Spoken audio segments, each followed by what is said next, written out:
Is this happening in your operation? Well, here's some more things. Ask yourself this. The 90-day affliction, I'll call this. And there's a few things here that we'll talk about. Okay, first impression. That is correct. What is your new person seeing? Believe it or not, I walked into a place and this was there. Wow. Imagine if that was a new person coming in. A new employee. Say, well, wow, is that what they do here? You know? But how is it first impression? They come in. Is there something, do they have, come with the receptionist and, oh, I'm the new person. Oh, you are? Did we hire somebody? Let's see if I can find your manager. Well, he's in a meeting till 10 o'clock. You'll just have to sit. You finally get to the manager and he takes you to an office and the desk isn't cleared off and there's old stuff in there and none of the person that was there before is still there or their stuff is still there. People come by and they say, who's this person? Because you haven't been introduced to anybody else, right? Are these all impressions? And are they necessarily the right ones? So how do we bring people in and have that good first impression for people? That's the key thing. And think about it. We recommend that you actually have an introduction party. We have parties for people going out. We say, why don't we have a welcome party? Lunch, coffee break. You have an extended break and bring people in.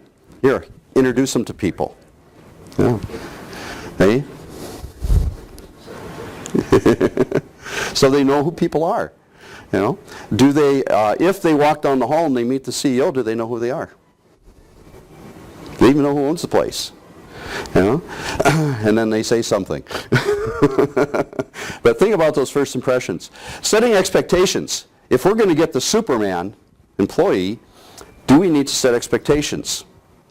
And a lot of times what we're finding out is that that employee comes in, and even after the first week or the first month, they're really not sure what's expected of them, because it hasn't really been laid out effectively enough for them. So they're wondering what those expectations are. And I find that this is one of the key things when we talk about performance, is if the expectations aren't there and they aren't understood, then anything will do. So how do we set those expectations? How do we get them effectively? And how do we get that in there so that they understand? And there's some methodologies we can use that's very effective for that. Let's look at this. Let's follow Guido. I have no problem with shadowing. If you say, let's take that salesperson, let's take that production person, let's take whatever, and let's shadow with somebody else so they can kind of learn the ropes, that's fine. The question is Guido trained to coach them?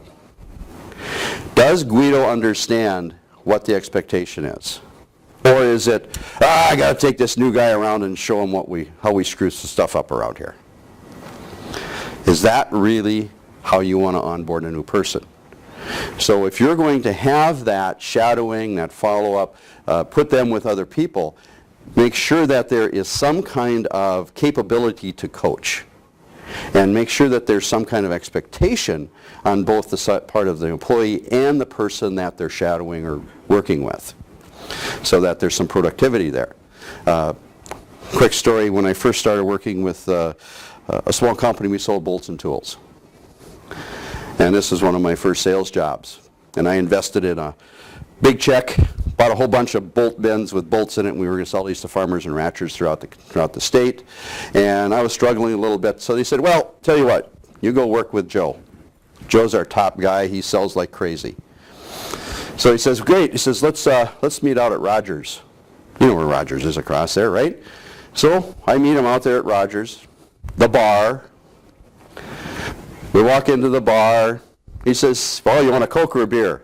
I says, it's 2 in the afternoon. I'm not going to drink a beer. Are we going to go make some calls? He says, yeah, I'm going to make some calls. So he orders up a beer. I order up a Coke. He goes to the phone, makes 4 phone calls. Sits down. We talk a little bit. In walk farmers. And they sit down. We all have a beer. And we talk for about 30 minutes or so. And they finally say, okay, what do you got? Go out to his truck. And he unloads the thing. And I'm sitting there scratching my head, and I said, what just happened? And I asked him, and I says, what did you do? Tell me. I want to be able to understand how you did this. What did you do? He could not explain to me what he did. He says, this is just what I do. He probably made $2,000 that day. I didn't make a dime.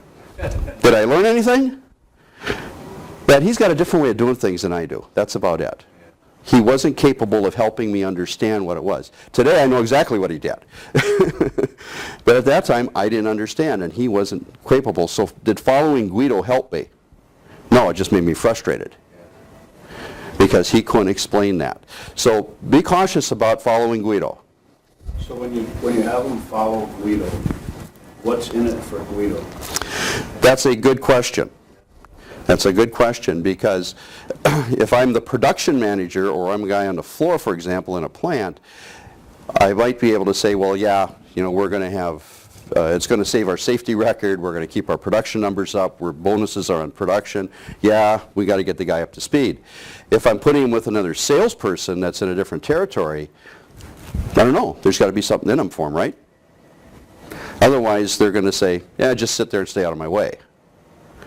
So yes. Have you seen anything that's worked well, whether it's compensation or incentives or anything? Yeah. The biggest thing that I think I've seen is if there is some kind of a bonus or pool for the group. They say, the new guy is going to screw our pool up. That's probably one of the bigger ones.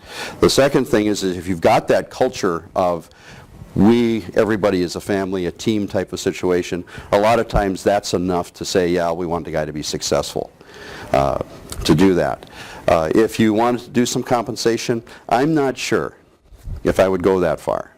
I think that then maybe we're sending the wrong question, the wrong session type of. Might be a situation where just recognition. Yeah. Put those guys Yeah. in different on their business cards. Well, the other thing too, you guys both have sales teams.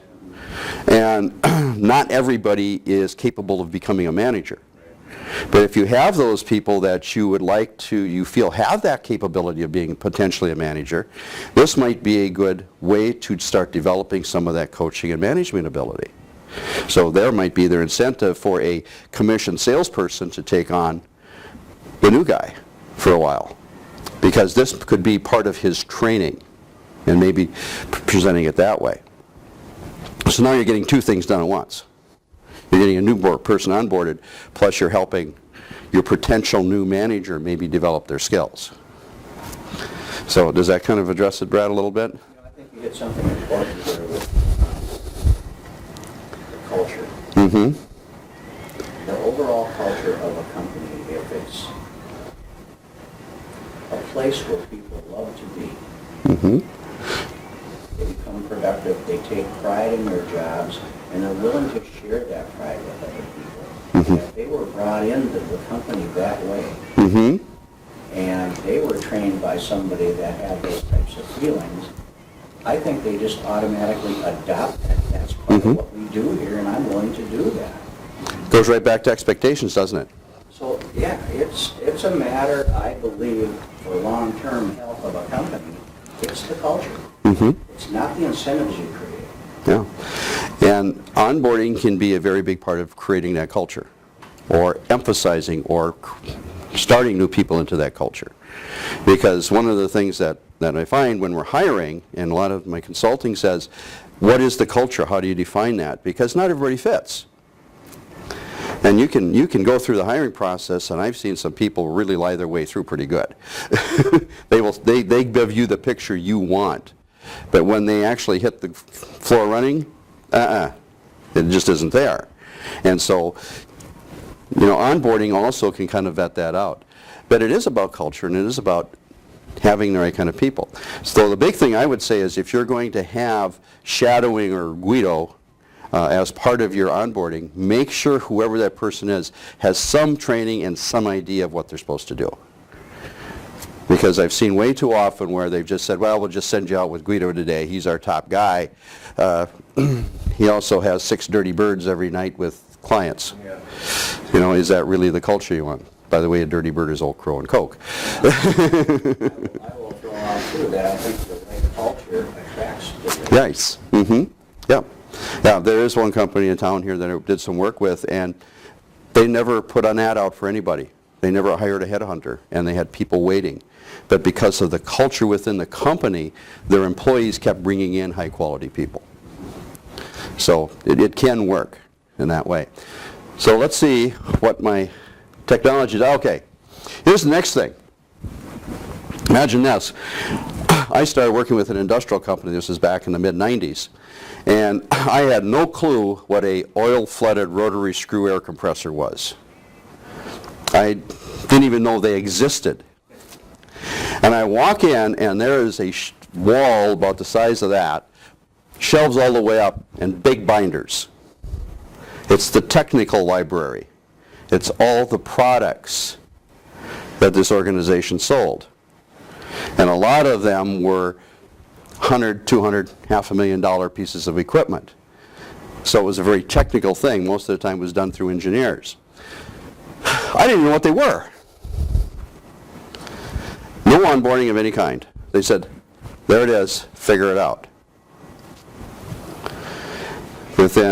I was there for about 12 months, 14 months. I'd sold more than what the company had sold the entire year before by myself with that. And within 2 years, I was considered the expert in rotary screw application because I focused on that. Now, they also had another line, which was motor controls. And it was new technology, and as I said, we could make motors dance. And it could do things that people had never seen before. By the second year, I was also considered expert in applications there because I was putting them in places that nobody had thought about. Now, does that happen with everybody? No. Matter of fact, most people would look at that and they would run. And yet, how many of you have almost the wall of stuff? Right? Yeah, 5 walls of stuff. How do you input all of that to people? How do you not overload them? I mean, how many catalogs you got, Brad? You know? So piles, processes, systems, and workarounds. Now, does everybody understand what a workaround is? What's a workaround? Dave is the most difficult person to deal with in the world. I bring him just to ask. Okay? Everybody knows that, so they figured out how not to work with him or how to work around his situation, right? Everybody in the company knows it except the new person.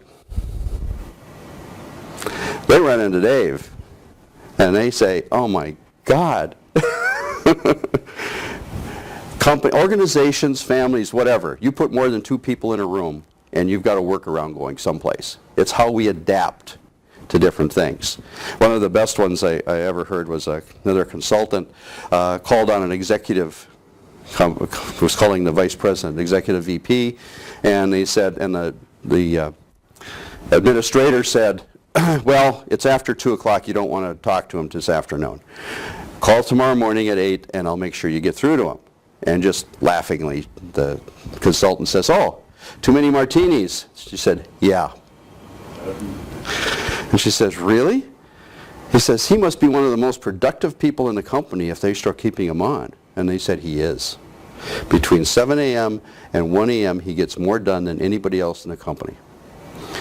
But he goes for lunch and he comes back and he can't stand up. Is that a workaround? No. Not a good one, but it exists. And so when we do work with those things, and a lot of times these are the things that surprise people. It's just the way we've done it. Those are the things that you also want to help new people understand. Because, again, go back to that first impression and what it is. And no, Dave, you don't do that. But those are some of the things that we want to be conscious of looking at. What about drinking from the fire hose? Do we put people into that situation where they're drinking from the fire hose? Just way too much?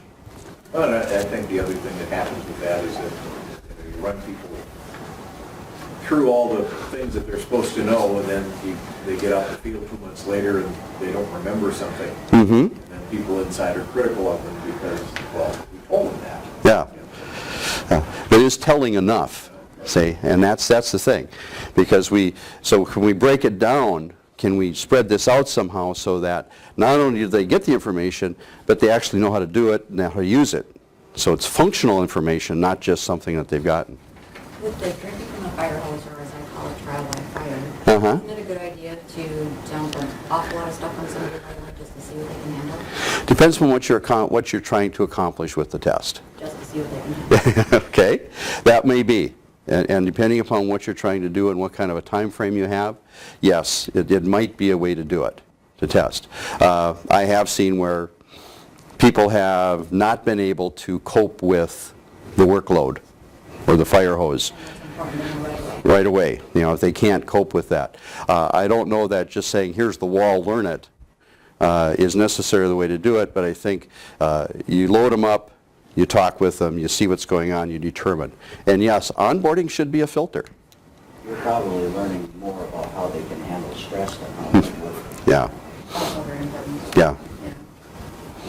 So there's some methodologies that you can utilize, but it depends, again, what's your outcome?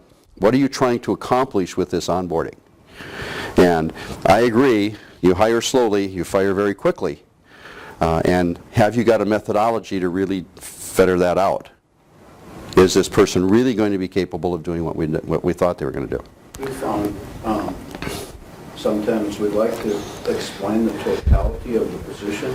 Mm-hmm. So when we talk about setting expectations, that at some point, this is what you're going to be doing, handling all this. Mm-hmm. But we're going to add them to you incrementally. Mm-hmm. So because otherwise, when we didn't do that, we'd start incrementally adding it, and then they'd think, well, that was my job, I got that done, and then when you add the next thing on, they're thinking, well, they're just loading Mm-hmm. more on me, and when really that was the expectation Yeah. to begin with. So I think you want to show them the fire hose that they can handle at some point. You're not going to turn it on full blast today for Yeah.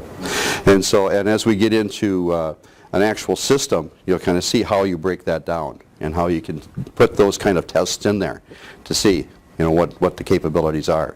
But yeah, I agree that we should be testing people very quickly, because we certainly don't want to hold on to them for a year to find out that they're only capable of handling 50% of what we need. You probably want to find that out in the first 90 days. And usually it's the first 90 days that really test and say, is this person going to stay here or not? Are they going to be functioning? But sometimes people keep going because they have this is the big one, the eternal hope. Well, we'll hang on to another week, another month, we'll give them more, we'll give them more. And the reality is that they'll probably never get the job done. But we have that eternal hope. And so what we want to do is we want to, again, fetter that out. How do we know what's going on there? This is setting the habits. First 90 days. Are we setting the right habits for people? Do they understand, again, the expectations and creating the right kind of habits so that they're working with it? Or do they see everybody with their feet up on the desk and sipping coffee and talking about the sports all day long? Is that the habit that we necessarily really want? Again, first impressions, setting expectations. But if we don't have a system or something that keeps them ongoing over the weeks and the months of that first 90 to 6 months, are they going to pick up bad habits? So how do we direct that? Remember our 3 books, Bypassing No, Body Language, and Influence Language to Get More Yeah. The Selling Gap, Modern Day Selling Ideas for Today's Market. Business Expert's Guide to Business Success, Learning How to Build Your Business Through Expert. All 3 are available at Amazon or our website at AskHG.com.